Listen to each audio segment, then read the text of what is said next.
Good morning, good afternoon, or good evening, wherever you may be in the world today. My name is David Winchy, and I serve as the Enterprise Clients Program Director here at Verrex. For those of you that are new to Verrex, we are a leader in providing audiovisual solutions for the modern workplace.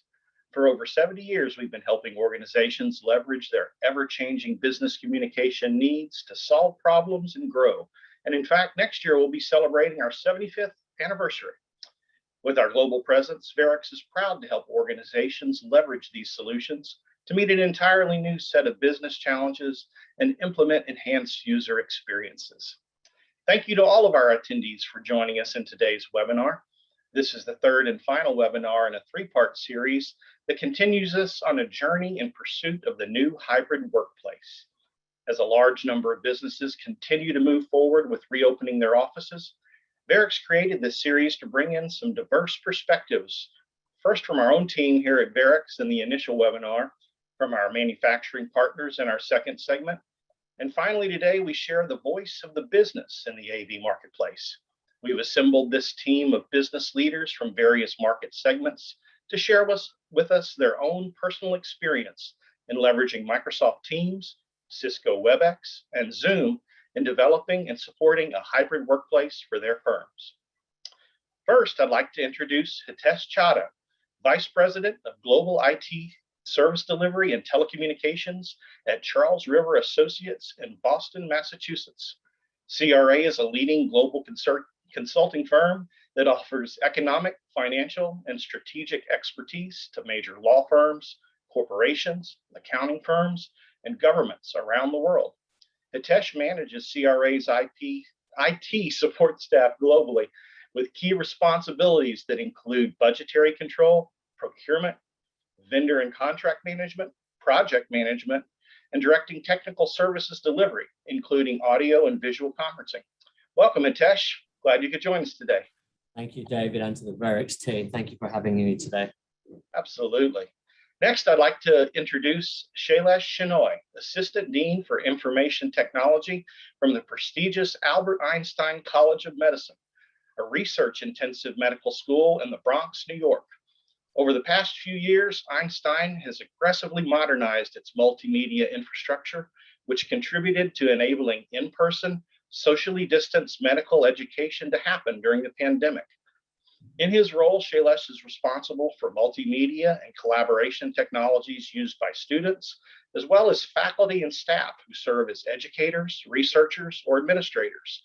Shailesh has been a researcher at Einstein for 24 years, and for the past 6 years, he has led information technology at Einstein, which includes responsibility for scientific high-performance computing, education technologies, and enterprise computing resources. Welcome, Shailesh.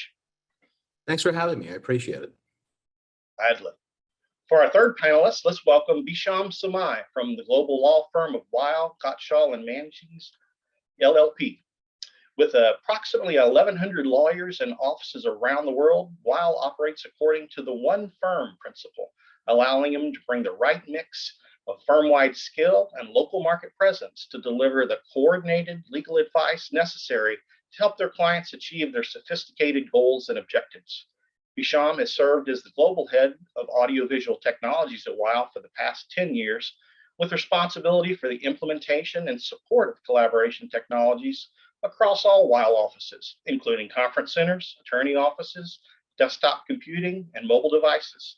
Bhisham is currently working with the firm's Return to Office Committee to equalize the work-from-home experience that has been so successful for them through the pandemic. Good morning, Bhisham. Good morning. Thanks for having me. Absolutely. Our fourth panelist today is our own fearless leader, Verrex CEO Thomas Berry Jr. Leading Verrex since 1991, Tom has grown our over 70-year-old firm into a global presence in the pro AV industry.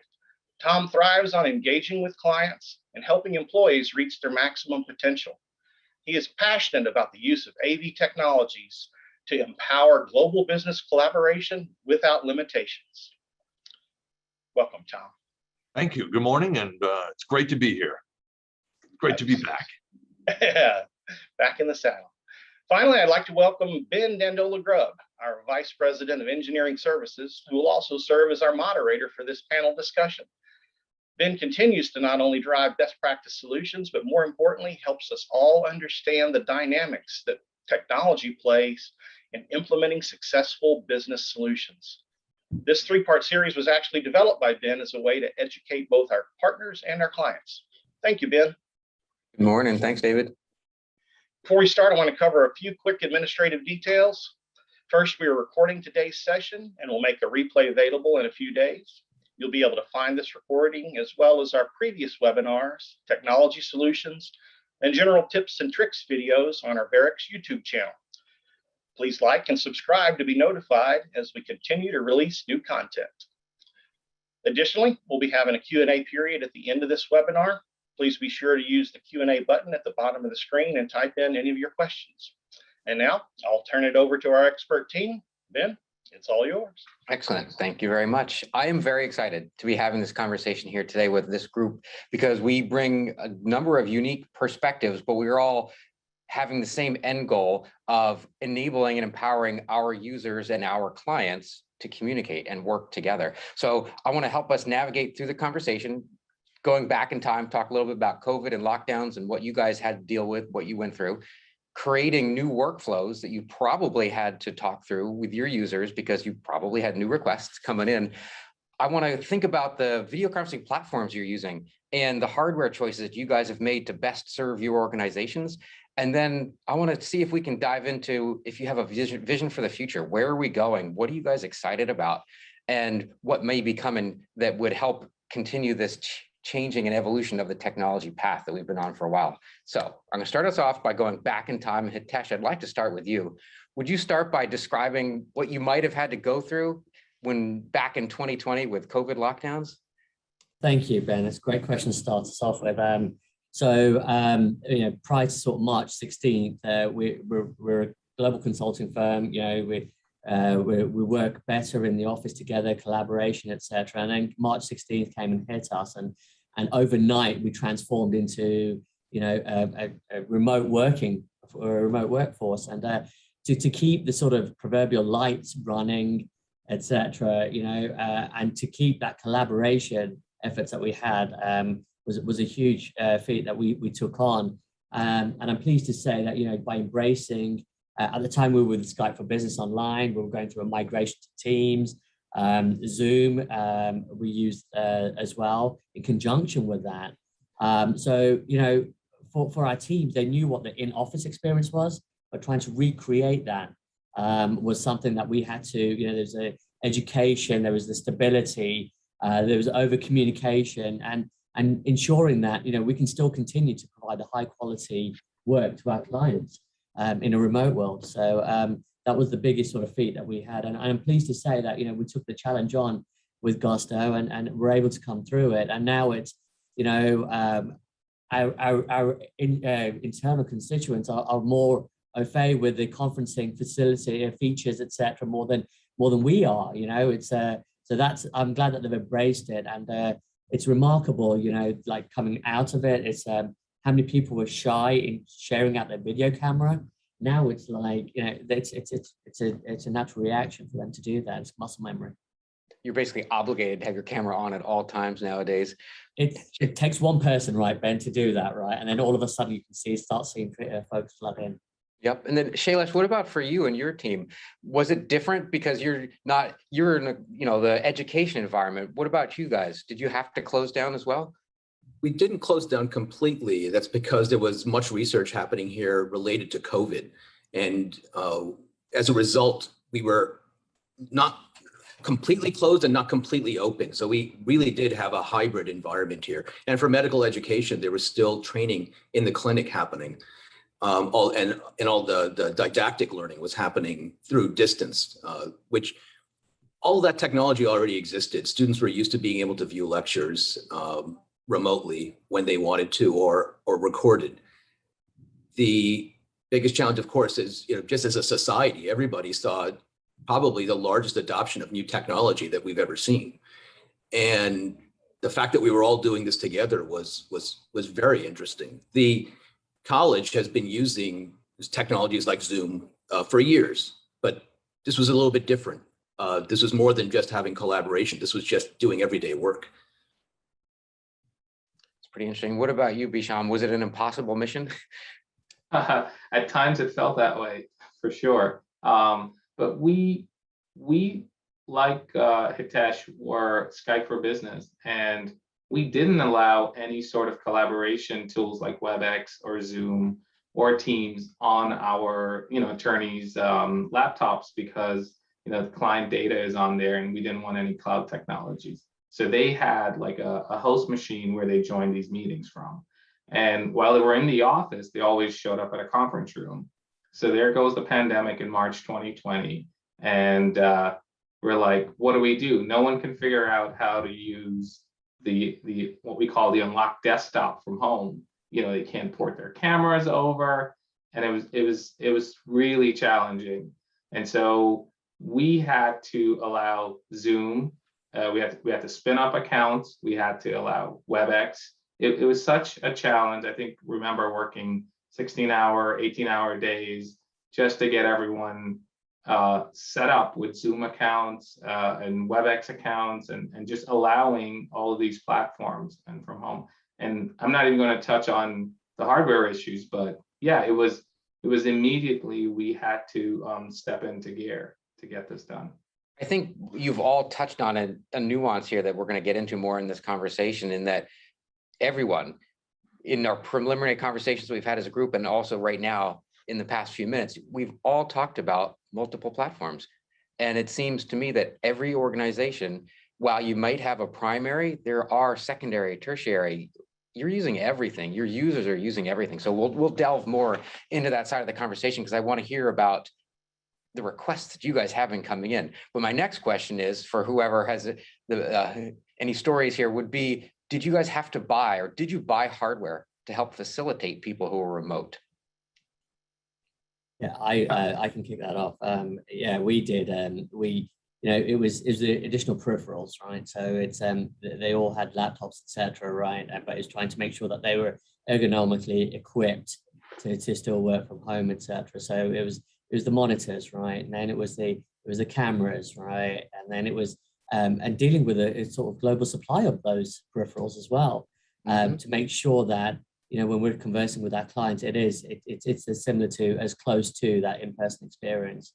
But yeah, we've definitely had that. We've had our sort of some of our folks that were asking for sort of mobile equipment, right, so that they could, if they were, giving up their leases in the city and moving back to the parents or whatever it was, to make sure that they were able to take that as well. So we explored various technologies that we typically wouldn't being in the office. Yeah, for a lot of our lawyers, and especially the partners, we pretty much turned their homes into conference rooms. So we went to their homes safely, and we boosted their Wi-Fi. We actually added networks that we could manage remotely to all of our partners' homes. We kitted them out with laptops, monitors, webcams. Finding all of this in the pandemic was difficult. There were days when we're told, yes, we have 150 Logitech webcams, and if we delayed answering we wanted it, it was gone. So it was like always a scramble to find hardware. And we used car service actually to deliver things. I mean, I can't imagine what our car service bills were like, but our travel bills went down, but car service went through the roof. I bet these are all things that you never envisioned to be part of your job. Never. So I thought I'd be home, twiddling my thumbs. Like, no one needs a conference room, totally the opposite. Tom, I want to bring you in here for a minute, because as a person who thrives by direct in-person engagement, I'd imagine that the beginning stages of 2020 were challenging for you as a personally as well. Well, you know what? We're all in this together, and you've got to take a leadership role, whether it's you're a parent or a leader of an organization, and you just gotta say yes and figure it out and take it day by day, making sure that you've got the best interest of all parties involved. And you know what? Yeah, you put your personal preferences and your personal pain aside. I'd love to travel. I can't wait to get back out there. But the reality is that we were dealing with hopefully once in a lifetime pandemic, and we've never been through this. There's no book. We didn't all go to school for this. We didn't sign up for this. But we have an obligation, just like we do every day we come to work, is we find a solution for our clients. And I'd have to say that during the pandemic, the definition of clients expanded greatly to include everybody using video. And that's pretty much the world. Video is everywhere. And we had to figure out how to make it happen. And we still do to this day. One of the interesting background stories that just popped into my mind listening to you speak was that last year, one of our clients had us disabled or temporarily remove AV equipment from what had been conference rooms to make more space for people who actually were sick with COVID. It was, hopefully we'll never have to do that for anyone again, but it was a very unfortunate but interesting need that we did our best to help meet with a number of folks. So let's talk about these platforms. Obviously we transitioned. So Shailesh, would you mind giving us a background into what your primary platforms are, how your groups do their calls or classes? Yeah, so here, what we're looking to achieve was uniformity throughout all of our spaces, whether it be an auditorium or a lecture hall, classroom, conference room, or even a small office. Huddle spaces, they're known in the field, in the industry. And to achieve that uniformity is important because we wanted to provide people with as much flexibility, but also not enable people to be able to do things on their own, not need us to be there to hold their hands in order to use the technology. So oftentimes technology can be intimidating, particularly to somebody who's about to give a presentation. So we settled on using the Cisco WebEx technology because it was easy for us to integrate with our calendar system and to enable the one button to push for meetings to begin. And so for Zoom meetings or Microsoft Teams meetings or for WebEx meetings, it's fairly easy for people to start a meeting inside a room. And of course, to pair and share and to do everything else that they need to do in those spaces. And it's turned out to be a low threshold in terms of people needing to learn how to use this. And it's become our standard across the entire campus. I think there's a lot to be said for simplicity because you could have the most complex system that has every bell and whistle, which can be nice, but then you're requiring a technical person to run the show. But if you can enable people to go in and do it on their own. That's really the key. And so in many of our spaces, they are complex, and behind the scenes, Verrex has helped us engineer complex solutions that have a very simple front end. So don't be fooled when you walk into our auditoriums. Even though it's a Cisco WebEx front end, behind it is quite a bit of technology and sophistication that allows us to do some really nice things. It may look boring from the surface from an AV technical perspective if all I have to do is go in and press one button, which is amazing. But in good ways or bad, the seamlessness of what we can do with technology is what enables the user to have a great experience. And that's really the goal, right? That is the goal. That's what's important here. Yeah, Ben, if you don't mind me just interjecting here, you know, one of the to echo what Shailesh had said, you know, it was good. It was great that we were helping folks, you know, deal with these sort of complex challenges, but it was reassuring for our team to have resources, you know, of Verrex, you know, kind of guiding us through this. We had a situation where we had to mimic one of our conference rooms into a courtroom for an expert witness for a case that we were delivering. And you know, consulting with Verrex, they helped us to you know, make sure that we adhere to all the sort of prerequisites to conform to those laws in that specific country for that specific case. So kudos to you all as well. And Yeah, it sounds like, go ahead. I would like to add to that. So when we transitioned to Zoom as our platform, you know, I just remember having conversations with Ben on how do we make this work with Cisco? What are you testing in your lab? And so we compared notes and we learned a lot from each other, and Verrex has been a part of where we're heading. So yeah, that's what I want to add. How about what comes first, the platform or the hardware that supports that platform? Because now in the day where there's interoperability licensing, but there's also some native abilities to join between calls. Yeah, I mean, I can take that. The platform for me comes first. I mean, the users are driving it. So for me, users have the app on their mobile device, right? They have the native app on their Windows desktop. Well, what are you going to do at that point, right? When they go into a conference room, they want to use those apps, or they want that native experience. So I think we're forced to design and deliver systems that perform like they're the native applications that users are used to. Shailesh brought up calendars and tie in for One Touch Join. That's one of the aspects that I'm most excited about for today and the future. But there's still many organizations who don't have that calendar integration in play. Shailesh, you obviously do. Is it for every space, or is there a limit to where the calendaring is enabling One Touch to join? No, it's in every space, and it makes the process seamless, essentially, right? So even our upper management can walk into a room and hit that button and start a meeting without any assistance. And of course, if you integrate the room with the right ceiling microphones, you don't need to have even speakerphones laid out on the table anymore the way that we used to. I mean, it's these technologies really enable. So remember, I mean, there were times when meetings started 10, 15 minutes late because everyone was trying to figure out how to join from a room. And this is about simplicity. So with respect to the platform, I mean, there are many platforms that get the job done. It's really just about picking one and making sure that that is the standard, and making sure that it's flexible enough to enable use of other technologies, video conferencing technologies as well.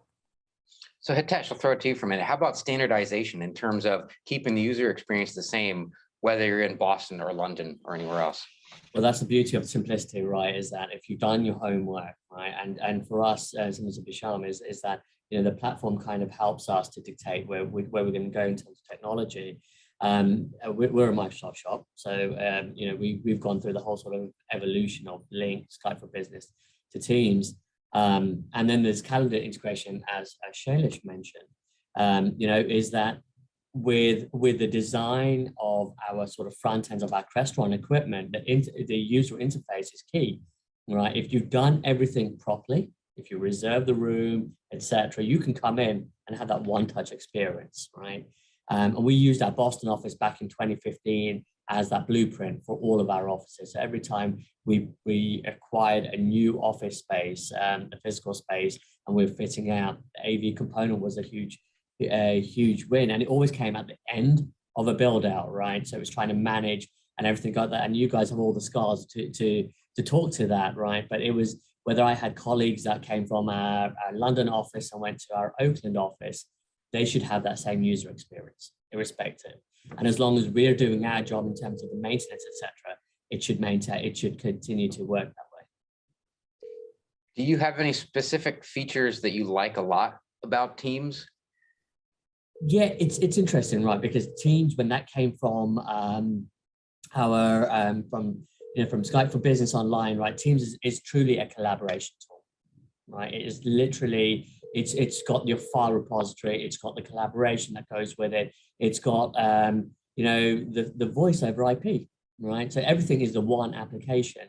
So in terms of what physical laptop or platform you're using, right, it kind of works all across that. So the end user experience is, you know, in Teams, putting your hand up, you know, using some of those sort of the backgrounds, etc., right? You've got those facilities, whether you're in a conference room or you're physically in front of your machine, and that kind of translates well. Are your end users or your company fully utilizing the other aspect with the file shares and tying it all together? Yeah, we're getting there, right? As in, obviously, we have, based on the nature of work that we do, you know, we conform to all the sort of security that come around that, right? You know, where the project's being firewalled, etc. So we need to make sure that flows through Teams. So we make sure that's there. We make sure that trainings. We delivered a training yesterday in conjunction with Microsoft to go through some of those features, and the biggest feedback was like, I never knew that you could do that, right? So it's a learning, it's an evolution, and it's how we evolve together with that. I think there's a lot of value and power there in those ongoing trainings to help every people understand what is possible.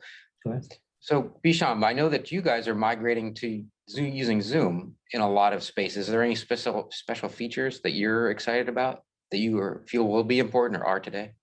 Yeah, so just touching on what Shailesh and Hitesh said, we want to go build on the self-service model. So we want our users to walk in the room and be able to start the meeting, have controls in their hand. So we really like the fact that you can walk in with the Zoom app and take control over the room, and then you can tell it to start a meeting. One of our challenges with that is we do not yet have an integration with Calendar, because we do not want to give Zoom access to our Exchange environment. So what we're doing is we're going to be building a secure environment that will only have access to meetings that are Zoom, that can be synced over to a user's Zoom app.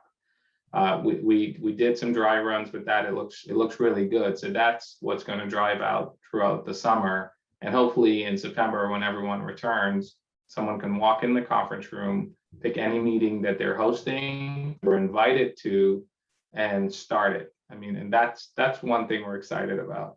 The other one we're excited about. Oh, sorry. Go ahead. I was gonna say, I believe what you're saying by walking in a room, that you're saying with your own device, even not even the Zoom controller, to start your call. Your mobile phone could probably be doing this.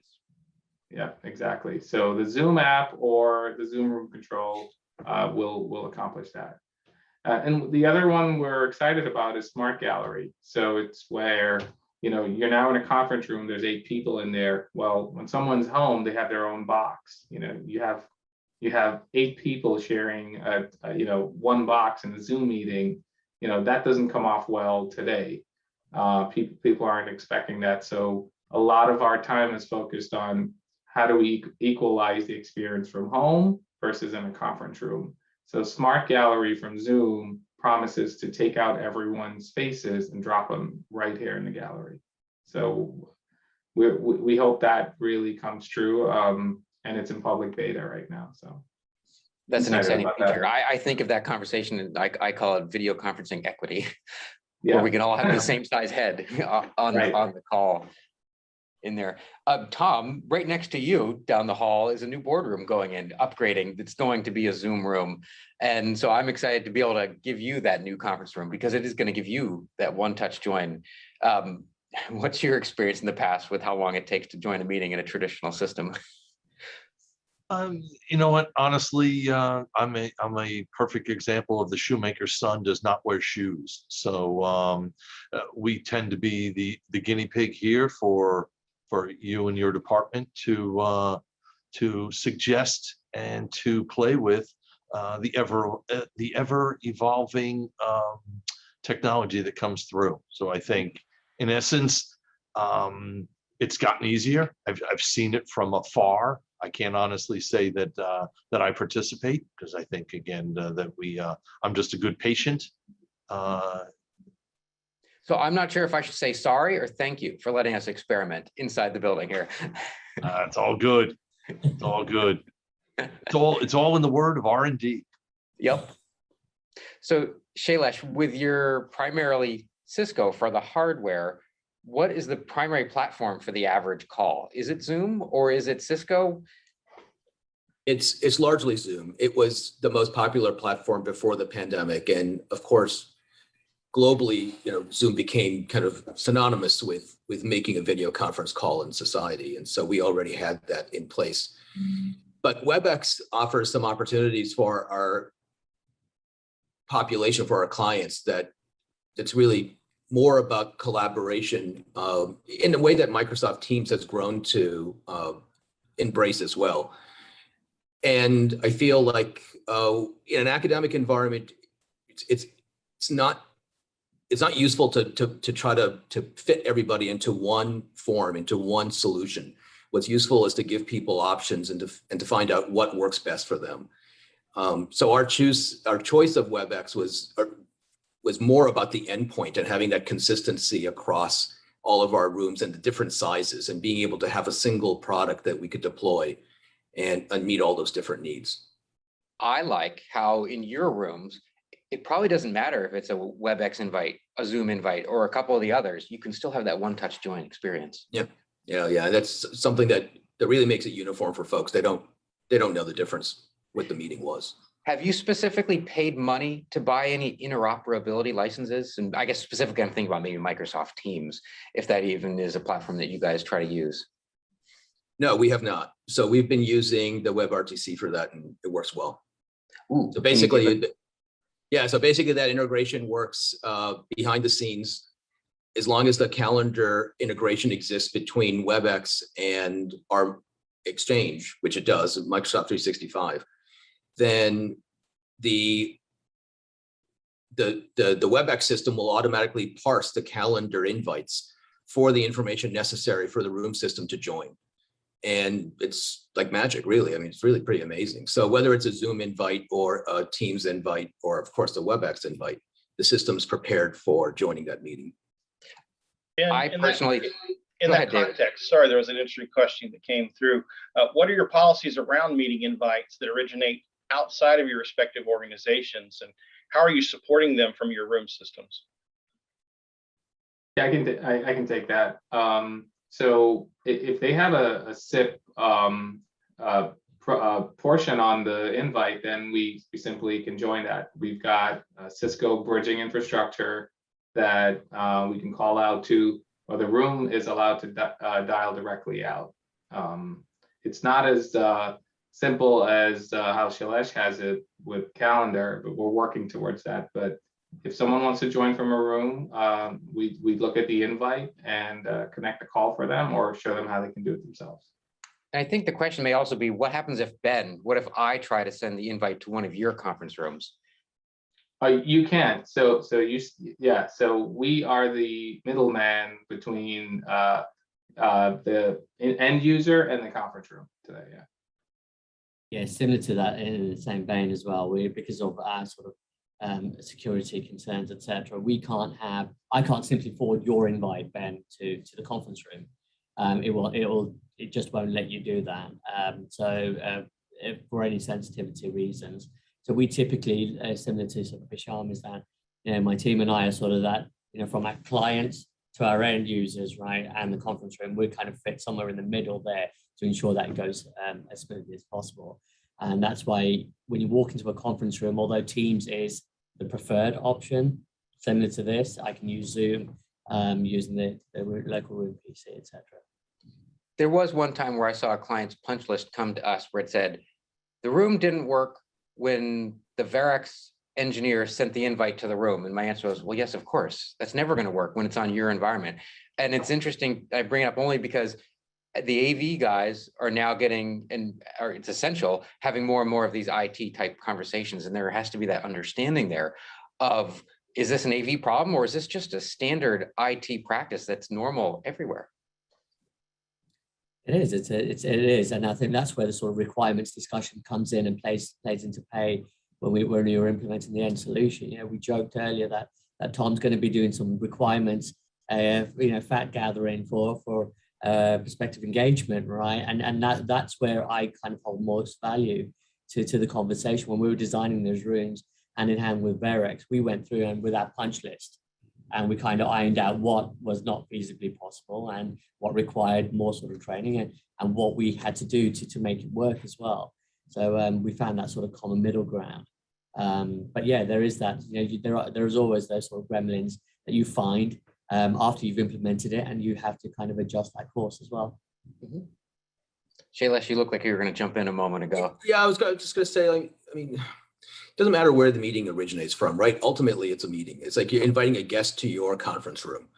And basically the way that you control that, the policy for controlling that, is not allowing your conference room to be booked by anybody in the world, but rather having a designated person or people who can approve who books a room. And that's essentially the filter that designates what goes onto a calendar and what doesn't go onto a calendar.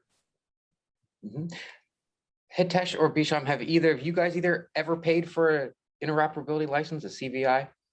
And I'm asking the question because my opinion at this point is that the days of paying for that are going away. Yeah, I mean, we used to. Yeah, we used to. We paid for Cisco licensing for Microsoft Teams to work on Cisco hardware. We've paid for SIP licensing from Zoom so that Cisco conference rooms can join to Zoom meetings. So yeah, I mean, but that's going away, like you say, as we move toward Zoom rooms. And Zoom rooms natively provide, SIP and Microsoft Teams guest join on them. And I think that's where we're all going. Yeah. Us as a group here, but also these manufacturers, these platforms, to give us the ability to join regardless of what hardware you're using. I mean, that's where we're going. And it's really It's only exciting. 2021, and we've been asking for this for God knows how long, that everybody play nice, but pandemic hasn't changed that. Well, but that concept of the proprietary lockdown ecosystem is over. I mean, it's too late. We can't go back to that. Moving Right. forward, this has to be open. The collaboration is the name of the game, and we have to be able to do this and do it well, and also be able to meet the specific needs of each industry, whether it's additional privacy or security or more openness, that has to be there. I think the baseline is going to be, you can see me, you can hear me, and vice versa. But Hitesh, if you're in your Microsoft Teams environment and you're joining a Zoom call, you're not doing file sharing, right? That's just, there's going to be some aspects we lose. Absolutely. It's one of those things, right? Is that, what becomes a sort of commodity item, right? It's like, now emails, phone calls and now conference calls, right? Is that now it's like, it's expected to walk into a conference room, be able to hear the person, they hear you, and you're able to see them, right? And then pretty much to what Shailesh and Bhisham said, right? Is that, that whole interoperability and paying for it the industry has to shift, right? Is that, I associate navigating through sort of Microsoft's licensing, and I apologize if anyone from Microsoft's on the call, right? But it's like, I associate that with going to the dentist. Again, I apologize from dentist, right? But it's like the different flavors, it gets confusing, right? And all I want to do is be able to log in, whether I'm using Teams or Zooms or Cisco WebEx, right? I want to be able to use it through my platform, right? And to think that you're the sort of market leader in that, I think is a naive attitude to that, right? You've got to play nicely, and it's only going to speak volumes to your product. Are you guys using the phone dialing add-on for your Microsoft Teams rooms where you can call me on my cell phone? Absolutely. We've converted completely off Skype for Business Online, and we've embraced Teams. So the dial pads in there, etc., external, internal calls, everything's in there now. How about at an individual's desk? Are you doing it there as well? Yeah, what's interesting, right, is that when we embarked on the whole Skype for Business Online journey, or the link journey, folks still wanted a physical handset, right? And during the pandemic, if there's one thing that's taught us, is that you don't need to have that, right? Irrespective of how comfortable you feel pushing the buttons, etc. Now everything is on your laptop, right? You can make calls or on your mobile device, right? Is that it's there. And I suspect that I'm going to see a huge trend as we approach and come back into the office in September. I think people are going to forget the traditional handset, right? And use the soft client. I'll admit I haven't put in an IT ticket, but my physical desk phone is not tied to my account at the moment. Right. I know how to make it work, but I don't usually bother. Because you've got other options, you've got other means, right? It's like when you're traveling, etc. The whole sort of when I'm traveling, and I happen to be calling, our clients, our vendors, etc., or even colleagues, right? They're like, "You're still in the Boston office?" It's like, "No, I'm actually in London," right? But it's like, being able to dial from that and that presence, etc. It's definitely you've got options. And that's the way it has to be. It doesn't matter where you physically are in the world. I should be able to contact you in the same way. Exactly. As always. Speaking of that, Ben, there is a question came in asking each panelist, what platforms are y'all actually using to join this particular call? Hitesh, I think y'all are on a Crestron solution, is that right? That's it. We're all Crestron in the back end. We've got a PC that's associated with every room. I've simply used the Crestron to navigate me to the PC world and joined via there. And it seamlessly works with our camera, screens, speakers, etc., mics. What about you, Shailesh? In my office, I'm using a Cisco WebEx Desk Pro Plus. Cool. Bhisham? Yeah, I'm on a Zoom client. All right. Tom, what about you? Zoom. And that's the same for me. Ben, what about you? I'm using the Zoom app on my laptop as well. Yeah. Thanks. Back to the phone conversation just for a minute. Shailesh, what do you guys use for phones inside the organization? We have an antiquated phone system, but we have not moved to VoIP yet. It's just not been one of our priorities. The change in everything that we've seen during the pandemic, I think has allowed people to embrace what soft phones and VoIP represents, and this concept that this number follows you wherever you are. So that's important in the mindset, particularly in an academic environment where change comes slowly. It's very conservative from that perspective. And so we still have rotary phones. Like at my wife's grandmother's house. Yes, exactly. Yes. Bhisham, did I remember correctly? You're talking about maybe using Zoom for phones for you guys? Yeah, so right now we've got Cisco desk phones and Jabber as the mobile app. That gave us some trouble just because the way it was architected. It was not architected for more people to be outside than inside with Jabber. And so we looked at Zoom Phone and we agreed to try it for 18 months. So we're looking at it. Everyone's like Hitesh says, you're forgetting what the desk phone is. We've enabled it for a handful of users in a proof of concept to have a Zoom phone number, and people are using it. But they're using it in conjunction with Zoom meetings. So they'll call someone and then they're like, hey, can I share my screen? And then it instantly converts to a meeting. So that's a new use case we're seeing. And so it's picking up steam where the desk phone, it's not the thing anymore. And let's see what happens in the fall if people, will go back to muscle memory, but we don't know. I think it's gonna lead to, get me on this, I'd like to kind of move along in our conversation. I want to see if any of you guys have a unique, interesting use case that any one of your end users brought to you, or any interesting anecdotes that prove the power in some of these platforms and what you can do with them. Any ideas come to mind? Yeah, I mean, I think I told you the story, Ben, but I'm in charge of supporting the board of directors. So when they meet, they usually all huddle in one of our nicest conference rooms, and I'm outside, and they're like, you're there, room's connected, we don't need anything else. Well, they're all home, and our chairman, he was talking, and all of a sudden his audio just sounded like, someone threw his microphone away, like threw it like 20 feet away. And I'm like, oh my God, what do I do? He's delivering the speech. And I found that I quickly went to the Zoom portal, the Zoom dashboard actually, and saw the live meeting going. And then I'm like, let me check his microphone. It turns out his microphone flipped to his Bluetooth headset, that was sitting across, table, maybe 20 feet away. And I'm like, I quickly sent him a message, and he's like, oh my God, you're so right. And he made the change, and we were able to avoid a catastrophe. But I was like, wow, this is cool. I was impressed. I was able to solve that. He was really happy. So yeah, that was an exciting one.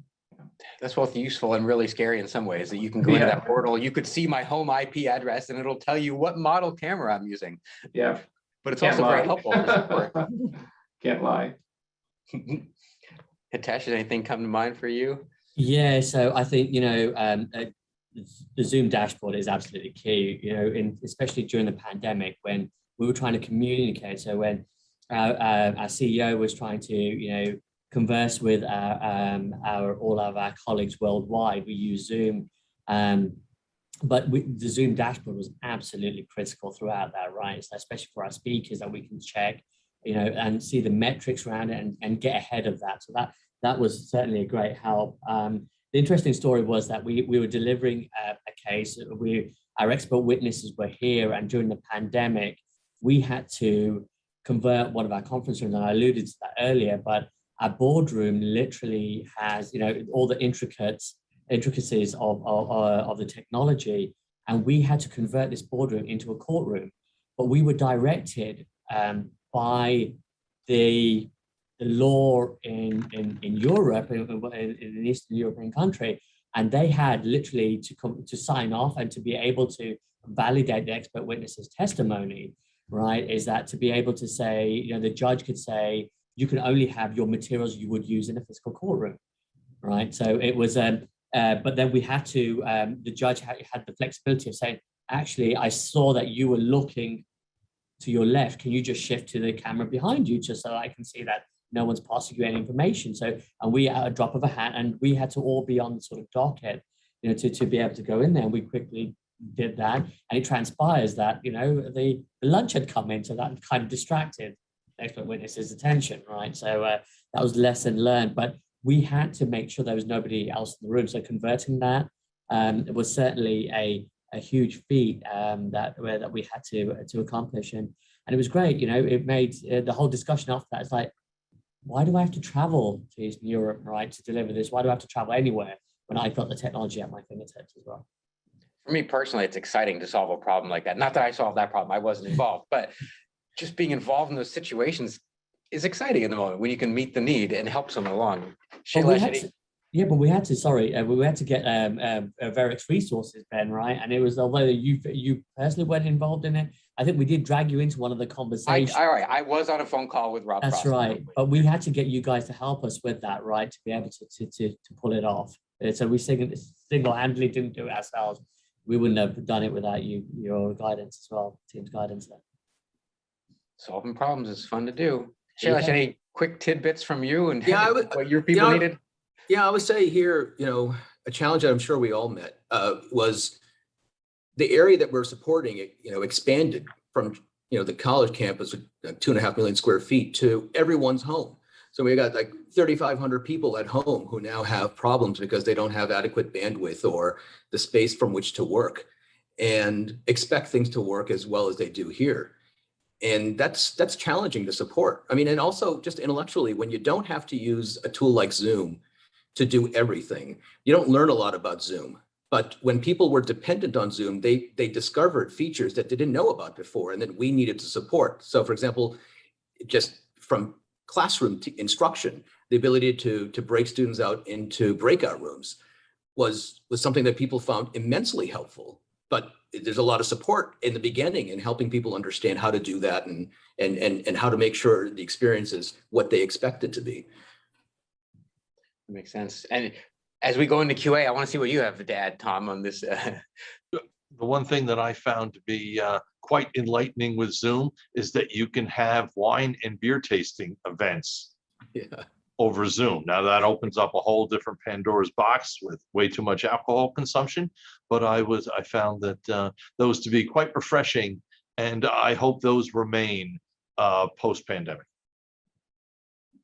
That's great. They are fun. So David, I'll turn the reins over to you for a little bit here to lead us with our Q&A. Thanks, Ben. We do have a few questions that have come in, and if we don't have time to get to your question, we will follow up with you directly after these webinars. So the first one, this is an interesting one that puts y'all kind of on the spot, but in the next 2 to 5 years, how much do you think organizations would be willing to migrate to technology as a service subscriptions? For example, a room kitted out at $3.99 a month from the integrator. Do you think the market shifting to OpEx maybe going faster now because of the pandemic? I certainly think that it will. It's another offering out there for the sort of the smaller firms, you know, the startups, etc. To rather than committing to the physical sort of capital expenses that come to putting a room like this together. I personally don't think that we would embark on there. I think from the sort of the controls, the stability, the flexibility, and the convenience of having that at our fingertips and within our offices. But if it was that, you know, somebody was in a remote location, happened to needed to jump on something, if that was an offering, then certainly it's something that we would look into. Great question. Cool. For the group in general, are there any work from home jobs you think that are going to end up being permanent? Some percentage, like 20 or 30% of 100 jobs, or any other suggestions or expectations or thoughts? Or maybe just what's your company's strategy right now? Yeah. Yeah, It's I mean, cultural. yeah, Go exactly. ahead. Yeah, Yeah, it is cultural. I mean, we've had people work from home before this. We don't expect a lot more to join those ranks. But in terms of AV jobs, we've got tools where we can support a full remote, transition. So if I say tomorrow you're home, someone from my team can absolutely get their job done. You still need somebody on site. That's where the rooms are. That's where business happens. And so it's going to be a mix, just like all meetings are going to have a remote component. Someone's going to always have to call in or video in. So there's use cases for it. Yeah. I mean, there's a social component to work, and it's hard to accomplish that through a scheduled meeting or through a text message, essentially.